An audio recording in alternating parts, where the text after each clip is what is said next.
Micro-targeting refers to when you guys are targeting a local area. That's the difference between micro-targeting and interest. Moving to our topic for today is the overall campaign structure. First and foremost, campaign structure is one of the most critical pieces of a successful social media marketing effort. There are numerous ways to consider structuring your campaigns at first. So in the following slides, you'll see examples of the structure and content on how we do things in AGM.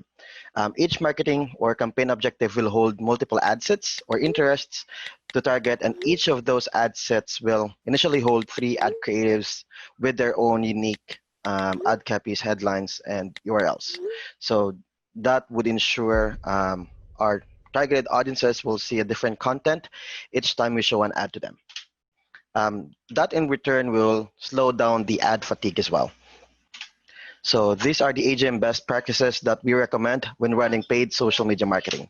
So first is create a separate campaign for each campaign objective. For example, you do have your branding campaigns that includes video views, traffic campaigns, engagement, or reach campaigns. You also have your sales or your bottom of the funnel, which are the conversion campaigns, catalog ads. You also have your campaign objectives to collect leads.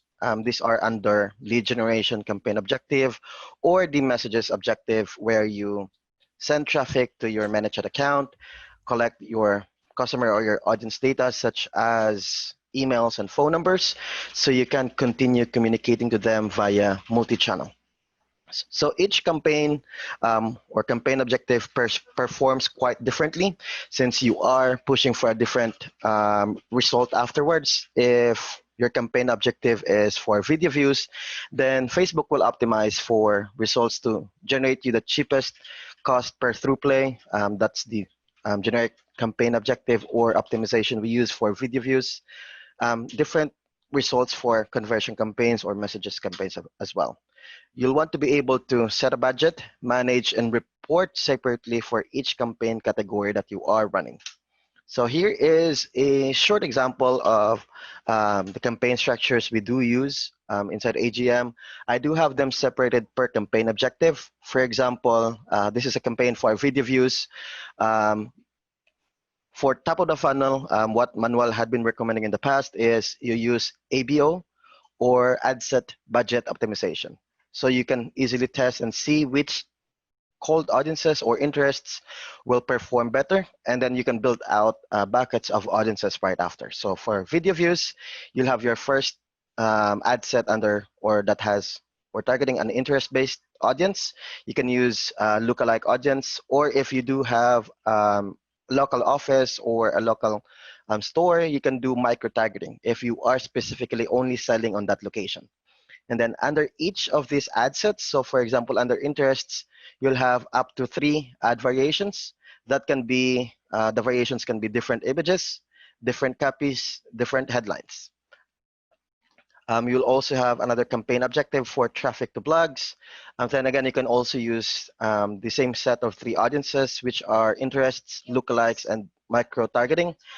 We also don't recommend compiling those audiences into one ad set. For example, you'll have 20 interests in one ad set. That would result to you having a hard time knowing which interest is actually producing the cheapest result, because you are stacking up the audiences. So what we recommend is 1 set of audience per ad set, approximately 1 to 2 million in audience size. You'll find the audience sizes on Module 6 of the Facebook Masters course. It covers the targeting and audience topics. So each of the ad sets, again, will have 3 ad variations. Now, moving to our messages, conversions, and catalog ads, this campaign objectives now will target your warm audiences. So for example, on your messages campaign, you'll have 1 ad set for custom audiences. This can be a custom audience of people that engage with your Facebook page, people that watch 25% of your videos, 50%, 75, or 95% of your videos, people that engage with your Instagram channel, or people that actually watch your IGTV if you are now pushing content on your IGTV as well. So again, one audience per ad set and then 3 ad variations. Same with our conversion campaigns. You can set up multiple custom audiences. By the way, for messages, conversions, or catalog ads, or other campaign objectives that you are targeting warm audiences, you are now going to use CBO, or a campaign budget optimization. That way, Facebook will help you decide or spend money on audiences or ad sets that are actually producing results. So it would be like Facebook is becoming your virtual assistant. They'll manage and optimize your campaigns depending on which ad sets are actually getting you the results you wanted based on your campaign optimization. For catalog ads, however, if you notice, I don't or did not name it as custom audience 1, 2, or 3. I had it named depending on the type of audiences you will or can use. You'll have options like added to cart in the last 7 days, 21 days, or 14 days. You can also do cross sells. For example, they purchased product A, you can cross sell them the product B, and upsells. If you do have product kits on your website, or for example, let's say Shopify store, you have your keto kit. If, for example, they purchase the electrolyte powder or any of the individual products under that kit, you can upsell them the whole kit. It will only have one variation per ad set, and the creatives under the ad set or the ad is actually dynamically grabbed from your website. You can customize your creatives for your catalogs. This was covered on a coaching session before regarding catalog ads. You can change the creatives inside your catalog ad manager and have a design for example, on holiday seasons. If it's Black Friday, you can have a custom image design for all your catalog images that showcases Black Friday.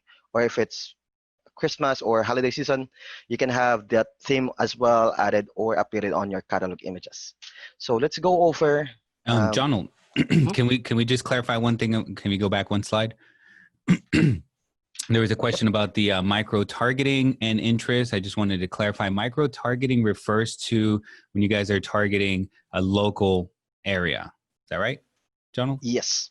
Correct. All right. So just we had a question about that. So that's the difference between micro targeting and interest. When you are targeting a city, usually the audiences are too small if you add in an interest. Like, let's say I wanted to target just, I don't know, people interested in keto in where I live, Clearwater. The population in Clearwater is so small. If you add an interest to it, it just the interest is just going to get too small. So that's the difference there between the micro targeting. And then somebody else had a question about doing ABO. What's the minimum recommended ad set budget that you would use for testing? I would say it depends how fast you need to get results, because you can do as far as little as $5 a day. Or if you have the budget and also you want to get the results faster, then you can start with something like, let's say $25, $50 a day. So what do you recommend, Jonal? Yeah, if you are short on budget, you can start with $5 per day. Basing with you are targeting a big audience as well, since it's top of the funnel. Then if you have a big budget, then the sky is the limit. You can do 1,000 a day if you want to. That would actually get your results quite faster compared to $5 per day. Correct. And the smaller the budget that you set, the longer you'll have to wait for it to, you got to give it some time to learn and maybe optimize a little bit to gather the data that you need to make a decision. After one day of spending $5, you can't say, is it working or not? So you might have to wait about 7 days or so. Whereas if you could just spend $50, maybe in 1 day or 2 days, you'll have your answer. Again, depending on what kind of campaign it is, if you're getting results or not, and then you want to turn it off or not. Yep, totally agree. And then another question from Mindy. Why can't you use custom audiences with video views? Mindy, the idea of using video view campaigns is to build out your audience. That's why we always do recommend using cold audiences for video views, since these campaigns, along with your engagement or reach campaigns, are considered as the top of the funnel, where you initially build or initiate your branding strategy for you to reach more people and have them added onto your buckets. What we mean by buckets these are the custom audiences you can create inside Facebook Business Manager. These custom audiences are, for example, the video watchers, the engagements, the website traffic, or website audiences that you gather from your Facebook pixel, customer lists. Those are your buckets of audiences. Sounds good. All right, so let's move on to the next slide. Our next topic or slide would cover actually the individual setup of the campaign structure. So let's say you are running a conversion campaign, as we covered earlier. The campaign will have up to 70 ad sets. That's the maximum ad sets you can have for CBO. But depending on your budget, if you do have a small budget, I would recommend at least 1 to 3 ad sets to test out multiple audiences at the same time. Again, don't stack up or stack custom audiences. Use one custom audience at a time.